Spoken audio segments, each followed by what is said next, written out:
உலகத்துடைய பல பாகங்களிலும் பல நாடுகளிலும் பலவிதமான சண்டைகளும் யுத்தங்களும் நடந்து கொண்டிருக்கின்றன. அதில் குறிப்பாக கிட்டத்தட்ட 7 மாதமாக பிலஸ்தீனத்திற்கும் இஸ்ராயலுக்கும் மத்தியில சண்டை நடந்து கொண்டிருக்கின்றது. அதே மாதிரி பல நாடுகளில் பலவிதமான நோக்கங்களை முன்னால் வைத்து சிலவேளை அந்த நாட்டுடைய மண்ணை பிடிக்க வேண்டும் இஸ்ரவேலர்கள் செய்வதை போன்று, இன்னும் சில நாட்டில் அந்த நாட்டிலே உள்ள வளங்களை அபகரிக்க வேண்டும் என்பதற்காக கடந்த காலங்களில் ஈராக்கில் நடத்திய அந்த யுத்தங்களை போன்று, இன்னும் சில நாடுகளில் பயங்கரவாதம் தீவிரவாதத்தை இல்லாமலாக்க வேண்டும் அழிக்க வேண்டும் என்பதற்காக, இன்னும் சில நாடுகளில் ஆட்சி அதிகாரங்களை தக்க வைக்க வேண்டும் என்பதற்காக வேண்டி நாம் பார்க்கலாம். பலவிதமான நோக்கங்களை முன்னால் வைத்து பல சண்டைகளும் யுத்தங்களும், அதன் மூலம் பல்லாயிரக்கணக்கான மனித உயிர்கள் பறிபோய்க் கொண்டே இருக்கின்றன. பல லட்சக்கணக்கான பில்லியன் கணக்கான பணங்கள் வீண் விரயமாக சேதமாகிக் கொண்டிருக்கின்றன. இது ஒரு வகையான யுத்தம். இன்னும் ஒரு யுத்தம் இருக்கின்றது. அது கத்தியின் மூலமாக, ஆயுதங்களின் மூலமாக அல்ல, இரத்தங்களை ஓட்டுவதன் மூலமாக அல்ல, மாற்றமாக மறைமுகமான முறையில் நமக்கு என்று இஸ்லாமியர்களுக்கு என்று பல 100 வருடங்களாக இருந்த நம்முடைய மிக பழமையான இஸ்லாமிய பாரம்பரிய கலாச்சார ஒழுக்கங்களை விழுமியங்களை இல்லாமல் ஆக்கிவிட்டு இந்த நவீன காலத்திலே உலகம் எவ்வாறு போய்கொண்டிருக்கின்றதோ அதே அடிப்படையிலே இஸ்லாமிய ஆண்களையும் பெண்களையும் நடக்க வேண்டும், நடத்தாட்ட வேண்டும், செயல்படுத்த வேண்டும் என்பதற்காக மிக பெரிய ஒரு சிந்தனா ரீதியான ஒரு யுத்தம் ஒன்று நடந்து கொண்டிருக்கின்றது. ஏனென்றால் நம்முடைய விரோதிகளுக்கு தெரியும், எப்பொழுது இஸ்லாமியர்களோ முஸ்லிம்களோ அல்லாஹ்வுடைய தீனை விட்டும் அவனுடைய மார்க்கத்தை விட்டும் ஹதரத் ரசூலுல்லாஹி ஸல்லல்லாஹு அலைஹி வஸல்லம் அவர்களுடைய தூய்மையான பரிசுத்தமான வழிகாட்டுதல்களை விட்டும் இவர்கள் தன்னுடைய மனம் போன போக்கிலே வாழ ஆரம்பித்தால் இவர்களுக்கு அல்லாஹ்வுடைய உதவி வராது என்பது நம்மை விட கூடுதலாக அவர்களுக்கு தெரியும். அதனால இஸ்லாமியர்களை அவர்களுடைய பண்பாடு கலாச்சாரங்களை விட்டும் தூரமாக்கி உலகத்திலே அவர்களால் ஏற்படுத்தப்பட்ட ஒரு கீழ்த்தரமான நாகரிகம் என்ற பெயரில் போர்வையில பல கலாச்சாரங்கள் சமீப காலமாக பின்பற்றப்பட்டுக் கொண்டிருக்கின்றது. அதில் முஸ்லிம்களை ஈடுபடுத்த வேண்டும் என்பதற்காக மிகப்பெரிய உழைப்பும் முயற்சியும் நடந்து கொண்டிருக்கின்றது. மேலான பெரியார்களே, சகோதரர்களே, அதனால நாம் எல்லோரும் முதலாவது நம்முடைய உள்ளத்தில் ஆழமாக பதிய வைக்க வேண்டும், நமக்கு என்று உள்ள இந்த பாரம்பரிய ஒழுக்க விழுமியங்கள் கலாச்சாரங்கள் இது புதிதாக ஏற்படுத்தப்பட்ட ஒன்று அல்ல. 1400 வருடங்களுக்கு முன்னாலேயே இந்த பிரபஞ்சத்தை படைத்து பரிபாலித்து போஷிக்குகின்ற அல்லாஹுவால் ஹதரத் ரசூலுல்லாஹி ஸல்லல்லாஹு அலைஹி வஸல்லம் அவர்களுக்கு கற்றுக் கொடுக்கப்பட்ட சில ஒழுக்க விழுமியங்கள், சில பாரம்பரிய கலாச்சாரங்கள் ஹதரத் ரசூலுல்லாஹி ஸல்லல்லாஹு அலைஹி வஸல்லம் அவர்கள் வெறும் வணக்க வழிபாடுகளுக்கு மாத்திரம் முன்மாதிரியாக இருக்கவில்லை. 100க்கு 100 வணக்க வழிபாடுகளுக்கு நபி அவர்கள் முன்மாதிரியாக இருந்ததை போன்று நம்முடைய ஒவ்வொரு நாளும் நாம் செய்யக்கூடிய ஈடுபடக்கூடிய நம்முடைய ஆக்ஷன்ஸ், நம்முடைய அசைவுகள், நம்முடைய நடை உடை பாவனைகளுக்கும் நபி அவர்கள் முன்மாதிரி. அதனால தான் அல்லாஹ்வே குர்ஆன்ல கூறுகின்றான், முஹம்மதே ஸல்லல்லாஹு அலைஹி வஸல்லம் நீங்கள் சொல்லுங்கள், ஓ அன்ன ஹாதா சிராத்தி முஸ்தகீமன் ஃபத்தபிஊ, என்னுடைய வழி என்னுடைய பாதை இது நேரான சரியான பாதை, இதையே நீங்கள் பின்பற்றுங்கள். வலா தத்தபிஉ சுபுல, மற்ற கோணலான வழிகளை நீங்கள் பின்பற்றாதீர்கள் என்று நபி அவர்களுக்கு அல்லாஹ்வே சொல்ல சொல்கின்றான். அந்த நபியுடைய வாழ்க்கையில முழு உலக மக்களுக்கு முன்மாதிரி. அதே அல்லாஹ் கூறுகின்றான், லகத் கான லகும் ஃபீ ரசூலில்லாஹி உஸ்வத்துன் ஹஸனா. ரசூலுல்லாஹுடைய வாழ்க்கையில உங்களுக்கு ஒரு அழகான முன்மாதிரி. நபி அவர்கள் மலக்கு அல்ல, நபி அவர்கள் மனிதர்களை விட்டும் ஒதுங்கி தனியாக வாழல்ல. ஹதரத் ரசூலுல்லாஹி ஸல்லல்லாஹு அலைஹி வஸல்லம் அவர்கள் மனிதர்களாகிய சஹாபாக்களுடன் இணைந்து பிணைந்து வாழ்ந்தார்கள். திருமணம் முடித்தார்கள், குடும்பம் நடத்தினார்கள், குழந்தைகளை பெற்றெடுத்தார்கள், பேர குழந்தைகளுடன் அளவலாவினார்கள். அதனால் நபியுடைய வாழ்க்கையில உங்களுக்கு மிகப்பெரிய முன்மாதிரி இருக்கிறது. நபி அவர்களுக்கு அல்லாஹ்வே சில ஒழுக்க விழுமியங்களை கற்றுக் கொடுத்தான். குர்ஆன்ல وَإِنَّكَ لَعَلَى خُلُقٍ عَظِيمٍ முஹம்மதே ஸல்லல்லாஹு அலைஹி வஸல்லம், நீங்கள் ஒரு அழகான நல்ல குணத்தின் மீது இருக்கிறீர்கள் என்ற இந்த ஆயத்திற்கு கீழால இமாம் குர்துபி ரஹிமஹுல்லாஹ் தன்னுடைய தஃசீர் குர்துபியிலே பதிவு செய்திருக்கிறார்கள். இந்த ஆயத்துடைய விளக்கத்தில் நபி அவர்களே கூறுகிறார்கள், அத்தபனி ரப்பி அதபன் ஹஸனா, என்னுடைய அல்லாஹ் எனக்கு அழகான ஒழுக்கத்தை கற்றுத் தந்தான். நபி அவர்களுக்கு ஒழுக்கத்தை கற்றுக் கொடுத்தது உலகத்தில் உள்ளவர்கள் அல்ல, மாறாக அல்லாஹ் ரப்புல் இஸ்ஸத் தான், அவன் தான் நபி அவர்களுக்கு அழகான ஒழுக்கங்களை கற்றுத் தந்ததாக நபி அவர்களே கூறுகிறார்கள்.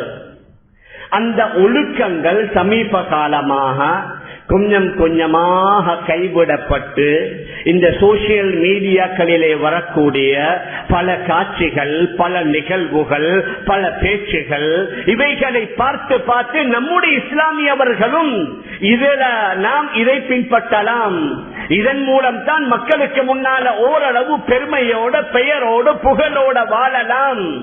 இந்த சுன்னத்துகள் எல்லாம் அமல் இபாதத்துல நபி அவர்களுடைய சுன்னத்துகளை தேவைப்பட்டால் பின்பற்றுங்கள். உங்களுடைய அன்றாட பழக்க வழக்கங்கள்ல அது ஆதத் என்று குறிப்பிடுகிறார்கள். உங்களுடைய பழக்க வழக்கங்கள்ல நபி அவர்கள் செய்த மாதிரி செய்ய தேவையில்லை என்றும் ஒரு சிலர் சொல்லிக் கொண்டிருப்பதை நாம் பார்க்கலாம். மேலான பெரியார்களே, சகோதரர்களே, ஆனால் நபி அவர்கள் மிக தெளிவாக சொன்னார்கள். சஹாபாக்களை பார்த்து சொன்னார்கள், லதத்தபிஉன்ன சுனன மன் கப்லக்கும், உங்களுக்கு முன்னால் வாழ்ந்தவர்களுடைய சில அடிச்சுவடுகளை நீங்களும் பின்பற்றுவீர்கள். எந்த அளவுக்கு? ஷிப்ரம் பிஷிப்ரின் வ திராஅன் பிதிராஇன், ஜான் ஜானாக, முலம் மூலமாக, அவர்கள் சில வேளை தெரியாத்தனமாக ஒரு உடுப்பு பொந்து கொள்ள நுழைந்தால் நீங்களும் கண்ண மூடிக்கொண்டு நுழைவீர்கள் என்று நபி அவர்கள் சொன்னார்களே, அந்த காலம் நாம் வாழக்கூடிய காலம் என்றால் மிகையாகாது. நாங்க பார்க்கலாம், இப்பொழுது ஒரு காலத்துல ஏழையோ செல்வந்தனோ யாரும் கிழிந்த ஆடைகளை அணிவதற்கு கூச்சப்படுவாங்க. குறைந்தபட்சம் அதை தேய்த்தாவது உடுப்போம், கிழிந்த ஆடைகளை அணியக்கூடாது என்று. ஆனால் இப்பொழுது ஆடைய வேணுமென்றே கிழிச்சு கொண்டு உடுக்கிறாங்க.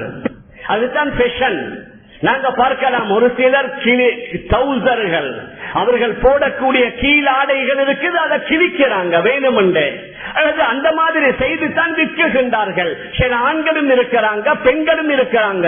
அப்ப நபி அவர்கள் சொன்னார்களே, அவர்கள் உடுப்பு பொந்தில நுழைந்தா நீங்களும் நுழைவீர்கள் என்று. அதனால யாரோ எங்கேயோ ஒருவன் தன்னுடைய கீழாடையை கிழித்துக் கொள்கின்றான் என்றால் அதை பார்த்து எங்கடவங்களும் தன்னுடைய கிழிந்த ஆடைகளை உடுத்துக் கொண்டிருக்கின்றார்கள். அதைத்தான் நபி அவர்கள் சொன்னார்கள், அவர்கள் எப்படி நடக்கிறாங்களோ அதே மாதிரி அவர்களுடைய நடை உடை பாவனை மாதிரி, அவர்கள் எப்படி முடிய வளர்க்கிறாங்களோ அதே மாதிரி முடி. ஒன்று இருக்குது, ஜடை தாராளம் வைக்கலாம், முடிய ஃபுல்லா வளர்த்து பின்பக்கம் ஒரு காது வரைக்கும் அல்லது காதை விட கொஞ்சம் கீழால் வரைக்கும் முடிய வளர்க்கலாம். ஆனால் அந்த சுண்ணாவுக்காக வேண்டி அல்ல. இப்பொழுது ஒரு சிலர் யாரோ எங்கேயாவது உள்ள ஒரு நடிகனோ ஒரு கலைஞனோ ஒரு விளையாட்டு வீரனோ முடியை வளர்த்து விட்டார் என்றால் இவர்களும் என்ன செய்கிறார்கள்? அப்படி முடிய வளர்த்து அதற்கு வேற ரப்பர் பேண்ட் போட்டுக் கொள்கிறார்கள். ஆனால் இது அவங்களுக்கு விளங்குதில்லை, இது பிழை. ஏன்? ஆண்கள் ஒன்று ஜடை மாதிரி வளர்க்கலாம் அல்லது ஓரளவு வளர்த்துக் கொள்ளலாம். பெண்களை மாதிரி முடியை வளர்ப்பதற்கு மார்க்கத்தில் அனுமதி இல்ல. ஆண்களை மாதிரி பெண்கள் முடி வெட்டுவது ஹராம், ஏலாது, அனுமதி இல்ல. இப்பொழுது நாங்க பார்க்கலாம், சில வளரக்கூடிய பெண் பிள்ளைகளுடைய முடிகளை வெட்டுறாங்க. பெண்மணிகள் முடிகளை வளர்க்கணும், ஆண்கள் முடிகளை ஷோர்ட் பண்ணணும். அந்த ஷோர்ட் பண்ணுவதற்கு கூட ஒரு முறை நாங்க நினைக்கிற மாதிரி முடிய வெட்டவும் மேலா. வெட்டினா முழு தலையில் உள்ள முடியையும் ஒரே அளவுல வெட்டணும். அப்படி இல்லாம நடுவுல மட்டும் முடிய வச்சு 2 காதுகளுக்கு மேலால் உள்ள பகுதியை ஃபுல்லா வலிக்கிறது, அதற்கு கூட மார்க்கத்தில் அனுமதி இல்ல. ஹதரத் ரசூலுல்லாஹி ஸல்லல்லாஹு அலைஹி வஸல்லம் ஷபித்திருக்கிறார்கள். லஅன ரசூலுல்லாஹி ஸல்லல்லாஹு அலைஹி வஸல்லம் அர்-ரஜுல் அல்லதி யல்பசு லிப்ஸத்தல் மர்ஆ, பெண்களுடைய ஆடையை போன்று ஆடை அணியக்கூடிய ஆணுக்கு நாசம் உண்டாவதாக. وَلَعَنَ رَسُولُ اللَّهِ صَلَّى اللَّهُ عَلَيْهِ وَسَلَّمَ الْمَرْأَةَ الَّتِي تَلْبَسُ لِبْسَةَ الرَّجُلِ, ஆண்களை போன்று ஆடை அணியக்கூடிய பெண்களுக்கும் நாசம் உண்டாவதாக.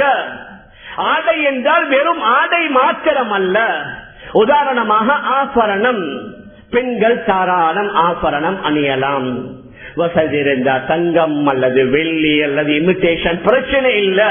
ஆனால் பெண்களை மாதிரி ஆண்கள் இப்பொழுது நாங்க பார்க்கலாம், காதுல ஒரு வளையத்தை போடுறாங்க. யங்ஸ்டர் இப்ப வளர்ந்து வார சில வாலிபர்கள் காதுல வளையங்களை போட்டுக்கொண்டு வாராங்க. சில வாப்பமாருக்கு தைரியம் இல்லை, இப்படி செய்யாதே, போடாதே, இது சரியில்லை சொல்வதற்குரிய துணிச்சல் கூட இல்ல, முடியாது. ஆண்கள் கையில ஒரே ஒரு வெள்ளி மோதிரம் மட்டும்தான் போடலும்.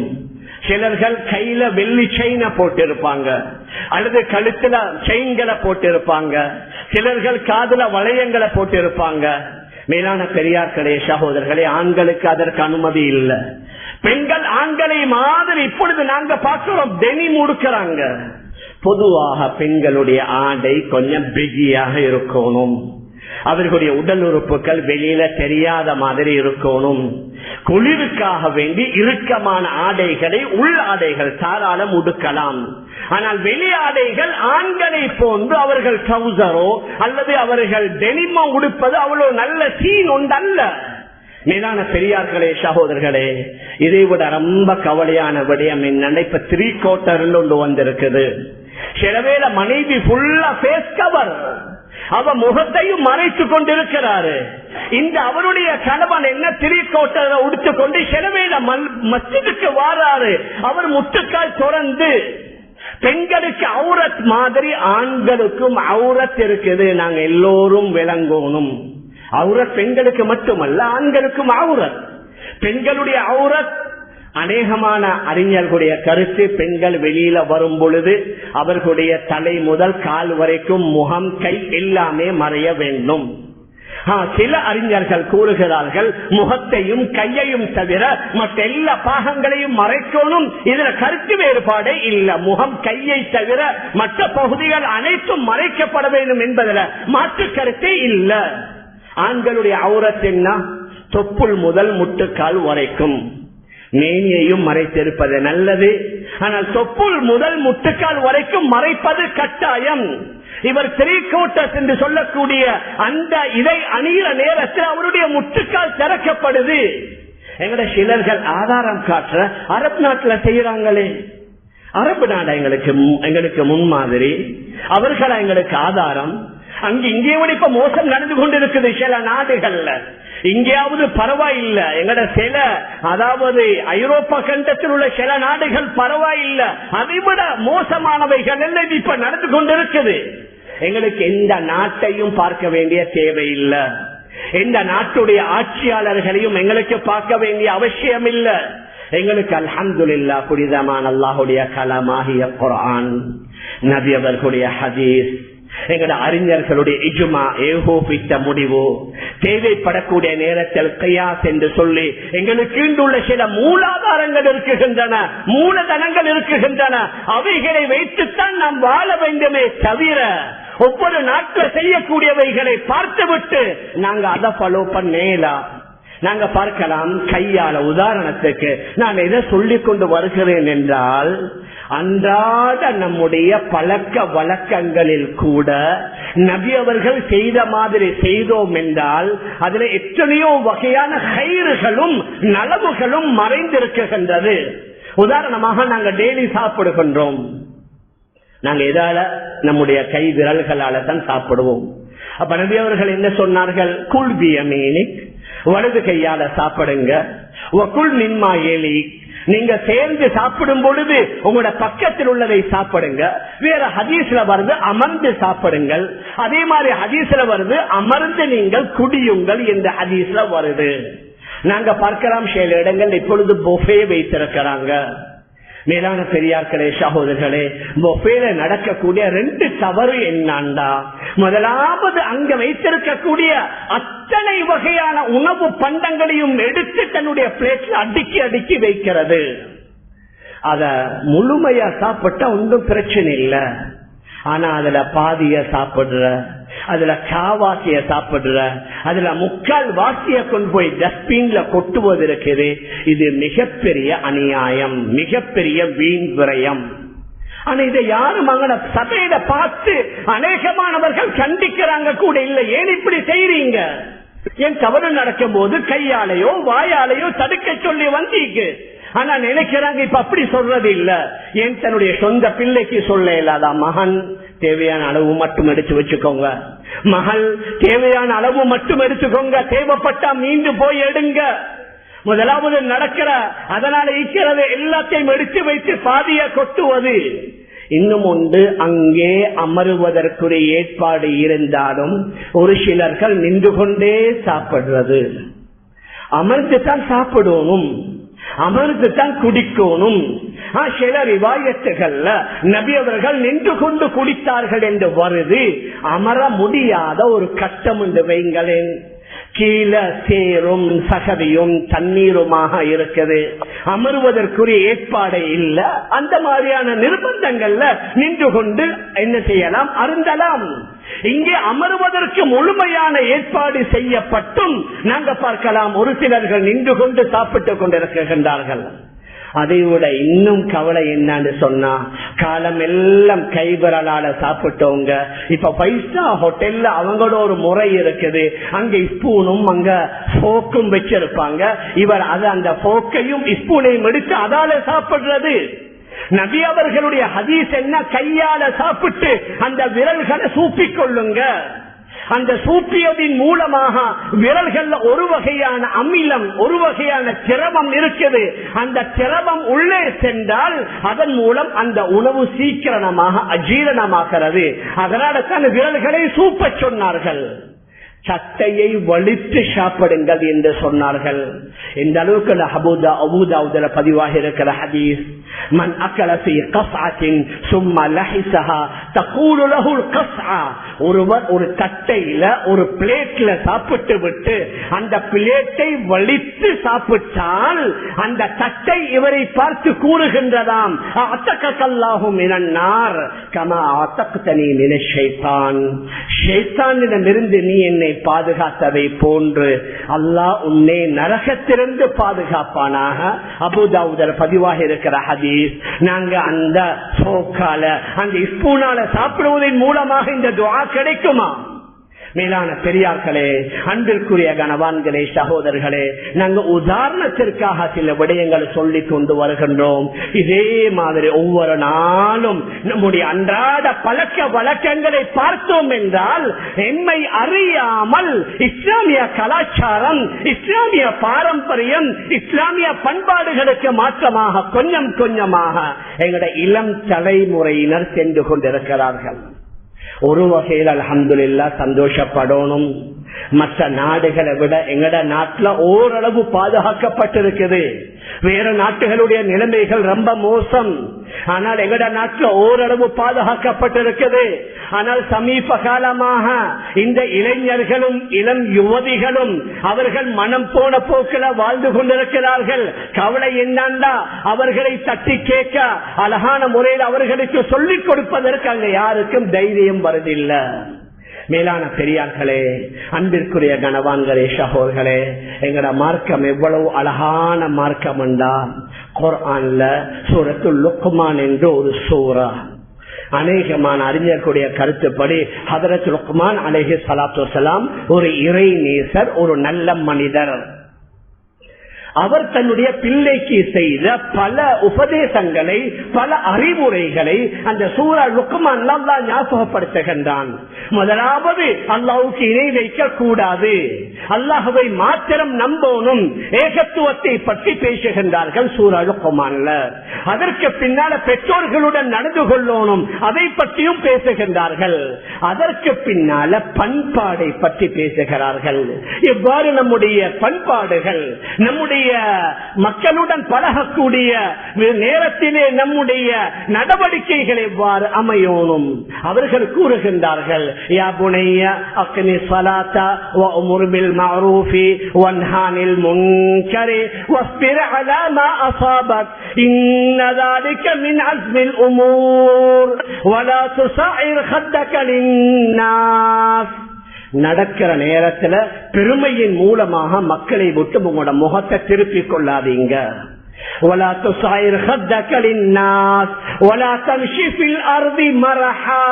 பூமியில பெருமை பிடித்தவர்களாக நடக்காதீங்க. எப்படி நடக்கணும்? குர்ஆன்ல சூரத்துல் நூர்ல அல்லாஹ் கூறுகின்றான், வஇபாதுர் ரஹ்மான் அல்லதீன யம்ஷூன அலல் அர்தி ஹௌனா. ரஹ்மானுடைய நல்லடியார்கள் பூமியில நடக்கும் பொழுது அடக்கத்துடன் நடப்பாங்க, பணிவுடன் நடப்பாங்க. நீங்க கர்வம் பிடித்து நடக்காதீங்க. வலா தம்ஷி ஃபில் அர்தி மர்ஹா. பூமியில ஆணவத்துடன் நடக்காதீங்க. இன்னல்லாஹ லா யுஹிப்பு குல்ல முக்தாலின் ஃபகூர். ஏன்? ஆணவம் பிடித்து கர்வம் கொள்ளக்கூடிய யாரையும் அல்லாஹ் நேசிப்பதில்லை. அதற்கு பின்னால் உங்களோட நடை கூட உங்களோட நடையில நடுநிலைமையை கையாளுங்க. ரொம்ப வேகமாகவும் நடக்க வேண்டாம், ரொம்ப அமைதியாகவும் நடக்க வேண்டாம். உங்களோட நடையிலும் ஒரு அழகான பார்வை இருக்கணும். நடுநிலைமையாக நடவுங்க. பேசும் பொழுது உங்களோட சப்தத்தை தாழ்த்திக் கொள்ளுங்க. சில நேரங்கள்ல நாங்க பார்க்கலாம், பொது வாகனங்கள்ல பிரயாணம் செய்யக்கூடிய நேரத்துல ஒரு சிலர் மொபைல் போனுக்கு போன் வந்தா அவருக்கு ஆங்கிலம் தெரியும் உண்டு, முழு பஸ்ஸுக்கும் கேட்கும். முழு அந்த பெட்டியில பிரயாணம் செய்யற எல்லாத்துக்கும் டிஸ்டர்ப் ஏற்படும். வயசாளிகள் இருப்பாங்க, பெண்மணிகள் இருப்பாங்க, குழந்தைகள் இருப்பாங்க. எங்கட எவ்வளவு அழகான மார்க்கம். நீங்க உங்களோட சப்தத்தை தாழ்த்திக் கொள்ளுங்கள். சும்மா ஹோபான்னு சொல்லி சத்தத்தை உயர்த்தி பேசாதீங்க. ஆனா மேற்கத்திய ஊடகங்கள்ல இந்த குரூப் டிஸ்கஷன் இருக்குது. 3 பேர் 4 பேர் சேர்ந்து அரசியல் பொருளாதாரத்தை பற்றி பேசுற நேரத்துல அவர்கள் படித்தவர்களா என்ற சந்தேகம் வரும். அந்த அளவுக்கு அநாகரிகமாக கத்தி கதறி இருக்கிற தண்ணி கிளாஸ் இருந்தா அதை எடுத்து அடுத்தவண்ட முகத்துல ஊத்தி ஏதாவது ஒன்று இருந்தா அதால தூக்கி அடித்து, இதா படித்தவர்களுக்குரிய பண்பாடு, இதா அறிஞர்களுக்குரிய நாகரிகம். மேலான பெரியார்களே, சகோதரர்களே, எங்களோட குர்ஆன்ல 1400 வருடங்களுக்கு முன்னாலே சொல்லப்பட்டு விட்டது. உங்களோட சப்தம் எப்படி இருக்கணும், உங்களோட நடை எப்படி இருக்கணும், மக்களுடன் பழகும் பொழுது உங்களோட பேச்சுவார்த்தைகள் எப்படி இருக்கணும். பெரியவர்களை மதிக்கணும், மூத்தவர்களை மதிக்கணும். அவர்கள் திருத்தி தந்தால் அதை ஏற்றுக்கொள்ளணும். தன்னுடைய பேச்சில தவறு வந்த அந்த தவறை ஏற்றுக்கொள்ளணும். தன்னுடைய கருத்துல பிடிவாதம் பிடிக்க கூடாது. இன்றைக்கு நாங்க பார்க்கலாம், எத்தனையோ நாட்டுடைய யுத்தம், விசேஷமாக இந்த பிலஸ்தீனத்துடைய யுத்தம் இந்த அளவுக்கு வேகம் போறதும் அந்த ஒருவருடைய பிடிவாதம். அவனுடைய நட்பு நாடு, அந்த வல்லரசு நாடே சொல்றாங்க நிப்பாட்டுங்க, அவரு நிப்பாற்றார் இல்லை, அவருடைய பிடிவாதம். மேலான பெரியார்களே, சகோதரர்களே, தன்னுடைய கருத்துல பிடிவாதமாக இருக்கிறது. இது எந்த அளவுக்குண்டா சின்னஞ்சிறு சின்ன சின்ன குடும்பங்கள்ல கூட வந்துருச்சு. சின்ன வயதுல திருமணம் முடித்த ஒரு பெண், அதே மாதிரி பெண்ணுக்கு 20 வயசு, மாப்பிள்ளைக்கு 25 வயசு. இப்ப அவங்களுக்கு மத்தியில பிணக்கு வருது. மாப்பிள்ளை அவருடைய கருத்தை உறுதியாயிருக்கிறாரு, நான் என்ன முடிவை மாற்ற மாட்டேன். அந்த பெண் அவள் கொஞ்சம் படித்தவள், அதனால நானும் என்னுடைய முடிவை மாற்ற மாட்டேன். உம்மா வாப்பாவும் சொல்றது, நீங்க 2 பேரும் பார்த்து முடிவு எடுத்துக்கோங்க. அட உங்க வாப்பா தான் அனுபவசாலிகள், அவர்களுக்கு தான் எக்ஸ்பீரியன்ஸ் இருக்குது. அந்த சின்ன சிறு 2 பேருக்கும் எக்ஸ்பீரியன்ஸ் அடையாளம் அனுபவங்கள் இல்ல. அதனால் அவர்களை முடிவெடுக்க வைத்தா அந்த முடிவு எங்கேயோ கொண்டு போய்விடும். ஆனா இன்றைக்கு ஒவ்வொரு கதைகளையும் ஒவ்வொரு படங்களையும் பார்த்துட்டு சில வாப்பமார் சில உம்மமார் சொல்றது, உங்களோட வாழ்க்கை தானே, நீங்க பார்த்து முடிவெடுங்க. மூத்தவர்கள்ட்ட மஷூரா செய்யறல்ல, அனுபவசாலிகள்ட்ட ஆலோசனைகள் கேட்கறதில்ல. மேலான பெரியார்களே, சகோதரர்களே, நபியுடைய மிக தெளிவான ஹதீஸ், சலாத்துன் முன்ஜியாத்துன் வ சலாத்துன் முஹ்லிகாத்துன், 3 விடயம் மனிதனுக்கு ஈடேற்றத்தை கொடுக்கும், இன்னும் 3 விடயம் மனிதனை அழிவிலே கொண்டு போய் சேர்த்து விடும். அந்த அழிவுல கொண்டு போய் சேர்க்க கூடியது என்ன? முதலாவது ஹவன் முத்தபவுன், தனக்கு வார ஆசை எல்லாத்தையும் நிறைவேற்றுறது. என்னென்ன ஆசை வருதோ, உணவுல, உடையில, விளையாட்டுல, பழக்க வழக்கத்துல, பிரயாணங்கள்ல என்னென்ன ஆசை வருதோ அதுல மார்க்கம் அனுமதித்திருக்கதா இல்லையாண்டு பார்க்கறது இல்ல. இது முதலாவது இஸ்லாமியர்களை அழிவிலே கொண்டு போய் சேர்த்து விடும். 2வது வஷுஹுன் முதாஉன், கஞ்சத்தனம். தனக்கு லட்சக்கணக்கில் செலவழிக்கிறார். ஆனா நல்லபடியும் ஒருவருடைய படிப்பு, ஒருவருடைய ஓதல், ஒரு பெண்ணுடைய ஒரு விதவைக்கு உதவி செய்யறது, ஒரு ஏலப்பட்டவர்களுக்கு நோயாளிகளுக்கு உதவி செய்யறது எண்ணி எண்ணி செய்யறது. நபி அவர்கள் சொன்னார்கள், அவர் விரும்பக்கூடிய கஞ்சத்தனம். தனக்காக கஞ்சத்தனம் பார்க்கிறல்ல, மற்றவர்களுக்கு செலவழிக்கும் பொழுது கஞ்சத்தனம் பார்ப்பது. 3வது சொன்னார்கள், ஒரு மனிதன் தன்னுடைய கருத்தை நல்லது என்று நினைப்பது, தான் செய்த முடிவு சரியானது என்று நினைப்பது. இது தான் மிக ஆபத்தானது என்று நபி அவர்கள் சொன்னார்களே, அதுவும் இந்த எங்கள் தூடுருவி விட்டது. உதாரணமா பிசினஸ் செய்யற பொஸ் செய்கிறாரு, 10 பேர் வேலை செய்யறாங்க, அல்லது பெரிய ஃபேக்டரி வைத்திருக்கிறாரு, 1000 பேர் வேலை செய்யறாங்க. அவர்களுடைய அட்வைஸ், சில நேரங்களில் அவர்களுடைய கருத்துகள் எடுக்கிறல்ல, நான் பொஸ், நான் தான் டிரெக்டர், நான் தான் சேர்மன், நான் எடுத்த முடிவு தான் முடிவு. சிலவேளை பஸ்ஸினுடைய நிர்வாகிகள் கூட சொல்லுவாங்க, ஏலாது, யாரும் தன்னுடைய கருத்துல பிடிவாதமாக இருக்க கூடாது, அது அவரை அழித்து விடும் என்று நபி அவர்கள் சொன்னார்கள். பெரியவர்கள் திருத்தி கொடுத்தாத திருத்தல்ல, மாற்றமாக பெரியவர்களை எதிர்த்து பேசுவது. இன்றைக்கு அதுதான் டென்டா வைக்குது. பெரிய ஒரு 40-50 வயசுக்காரர் ஒரு ஆள் இருக்கிறாரு, சின்ன ஒரு பையன், ஒரு சின்ன பொம்பளை புள்ள சிறுமியோட அவர் சில கேள்விகளை கேட்கிறாரு. அவ கொஞ்சம் முரட்டுத்தனமா அல்லது வேற அதற்கு வார்த்தை இல்ல, வேறொரு மாதிரியாக அறப்படிச்ச என்று சொல்லலாம், அறப்படிச்ச விதத்தில் பதில் சொன்னா எல்லாம் சேர்ந்து கை தட்டுறது. இது என்ன? இது இஸ்லாமிய முறை அல்ல. சிறியவர்கள் பெரியவர்களுடன் எப்படி பேசணும், எப்படி பழகணும், பெரியவர்கள் சிறியவர்களுக்கு சொல்லிக் கொடுக்கணும், அவர்களை மதிக்கணும், அவர்களை கண்ணியப்படுத்தணும், அவர்கள் திருத்திக் கொடுத்தாதை ஏற்றுக்கொள்ளணும், தன்னுடைய கருத்து பிழை என்றால் அதை மனப்பூர்வமாக ஏற்றுக்கொள்ளணும். ஹதரத் ரசூலுல்லாஹி ஸல்லல்லாஹு அலைஹி வஸல்லம் அவர்கள் கூட தன்னுடைய சில கருத்துக்களை வாபஸ் வாங்கிக்கிறாங்க.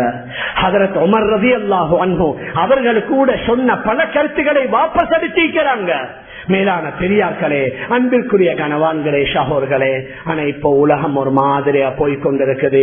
ஒரு காலத்துல வாப்பாவுக்கு முன்னால, ஆசிரியருக்கு முன்னால மாணவர்கள் தலைய தூக்க கூட பயப்படுவாங்க.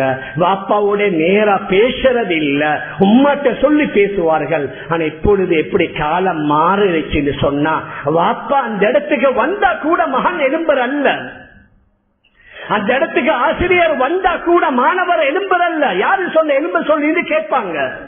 மேலான பெரியார்களே, சகோதரர்களே, ஈக்குவல் ரைட், நீங்க வேற நாங்க வேற இல்ல, எல்லாத்துக்கும் சம உரிமை, எல்லாத்துக்கும் பேச்சு சுதந்திரம், எல்லாத்துக்கும் எழுத்து சுதந்திரம், எல்லாத்துக்கும் ஆடை சுதந்திரம் என்று சொல்லித்தான் இந்த இஸ்லாமியர்கள் பலர் குட்டிச்சோரா வைக்கிறாங்க.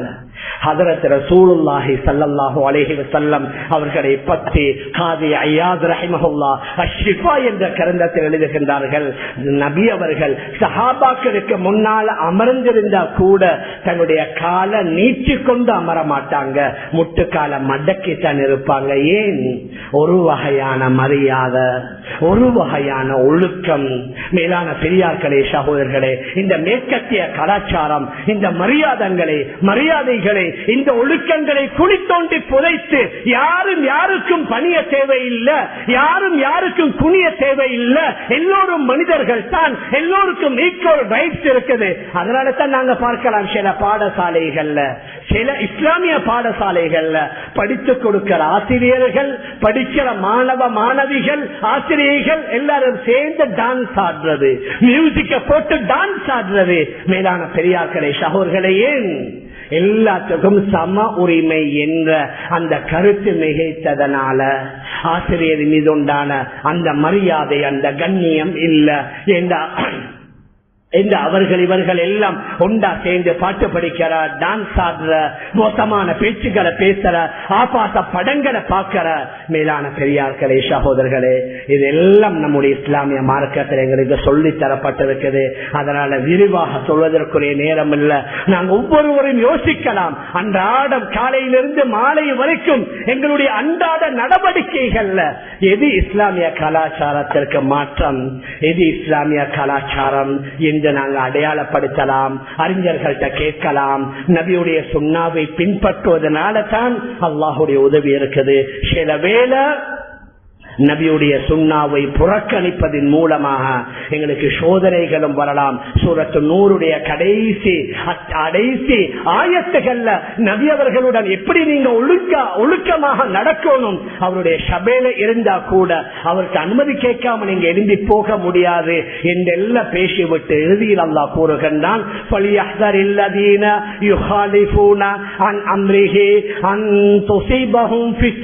அந்த நபியுடைய கட்டளைக்கு உத்தரவுக்கு மாற்றமாக எவர்கள் நடக்குகின்றார்களோ அவர்கள் எச்சரிக்கையுடன் இருக்கட்டும். மிக பயங்கரமான சோதனை உலகத்தில் வரும், அல்லது ஆகிராவுல பயங்கரமான வேதனை அவரை தொடும் என்று சூரத்து நூறுடைய கடைசி ஆயத்தில் அல்லாஹ் குறிப்பிடுகின்றான்.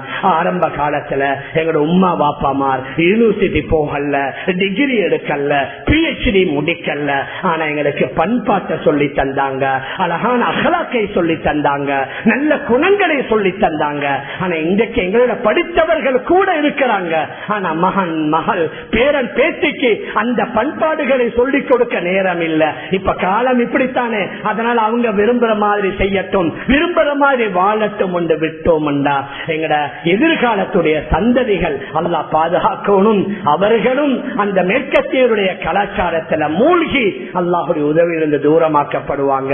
மேலான பெரியார்களே, அன்பிற்குரிய கனவான்களே, சகோதரர்களே, அதனால வணக்க வழிபாடுகள்ல நாங்க எப்படி கரிசனை காட்டி ஆர்வம் காட்டி அதில் அல்ஹம்துலில்லாஹ் ஈடுபட்டு வருகின்றோமோ அதே மாதிரி இஸ்லாமிய கலாச்சாரம், இஸ்லாமிய ஒழுக்க விழுமியங்கள், இஸ்லாமிய பண்பாடுகளும் எங்களுக்கு குர்ஆன்ல ஹதீஸ்ல சொல்லி தரப்பட்டிருக்கிறது. அந்த அடிப்படையில நாம் நம்முடைய நடை உடை பாவனைகளை அமைத்துக் கொள்ள எல்லாம் வல்ல அல்லாஹ் நம் அனைவர்களுக்கும் தௌஃபீக் செய்வானாக. ஆகவே அல்லாஹ் நம் எல்லோருடைய பாவங்களை மன்னிப்பாயாக. நம்முடைய பெற்றோர்கள், உற்றார்கள், உறவினர்கள், முழு உலகத்தில் உள்ள அனைத்து இஸ்லாமிய ஆண்கள் பெண்களுடைய பாவங்களை மன்னிப்பாயாக. விசேஷமாக அந்த பிலஸ்தீனத்தில் வாழக்கூடிய நம்முடைய உறவுகளுக்கு நீ உதவி செய்வாயாக. மீண்டும்